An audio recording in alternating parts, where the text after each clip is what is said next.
বাংলাদেশ ক্রিকেটে সম্প্রতি আবারও ম্যাচ ফিক্সিং এর অভিযোগ তীব্রভাবে মাথাচাড়া দিয়ে উঠেছে। বিপিএল এর গেল আসরে বেশ কয়েকটি ম্যাচ নিয়ে সন্দেহের খবর আসে। সেই খবর মিলিয়ে যেতে না যেতেই এবার ঘরোয়া ক্রিকেটে নতুন করে ফিক্সিং এর অভিযোগ নিয়ে বড় ধরনের বিতর্কের সৃষ্টি হয়। তবে বিসিবি প্রধান ফারুক আহমেদ মনে করেন ম্যাচ ফিক্সিং অনেকাংশ কমে এসেছে, কিন্তু পুরোপুরি নির্মূল হয়নি।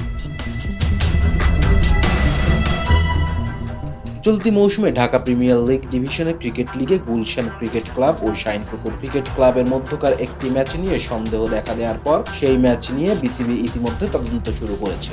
খেলবেই বাংলাদেশ কর্তৃক আয়োজিত যুবকদের মধ্যে ক্রিকেট প্রচারের জন্য একটি ক্রিকেট কার্নিভাল প্রোগ্রামে যোগ দিয়ে সাংবাদিকদের মুখোমুখি হয়ে ফারুক আহমেদ বলেন, প্রথম, দ্বিতীয় এবং তৃতীয় ডিভিশন ফিক্সড ম্যাচ অনেক কমে গেছে, তবে এখনো পুরোপুরি বন্ধ হয়নি।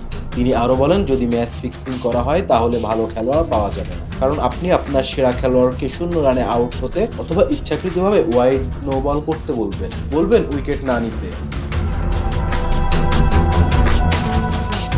এটা ক্রিকেট নয়। আইসিসি মিটিং থেকে ফিরে এসে ফারুক বলেন, আমাদের একটি টেকনিক্যাল কমিটি আছে এবং আমরা বিস্তারিত তদন্ত করব। যদি কিছু প্রমাণ পাওয়া যায় তবে অবশ্যই অপরাধীদের শাস্তি দেওয়া হবে। তিনি নিশ্চিত করেন, দুদক যেদিন বিসিবি কার্যালয়ে অভিযান চালায় সেদিন তিনি আইসিসি সভা থেকে ফিরেছেন। ফারুক আহমেদ বলেন, তারা নিশ্চয়ই নির্দিষ্ট কোনো অভিযোগ পাওয়ার পরই এসেছে।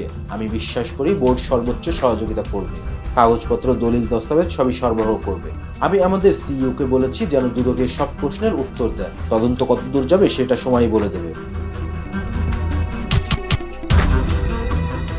Rezwan Islam, B sports.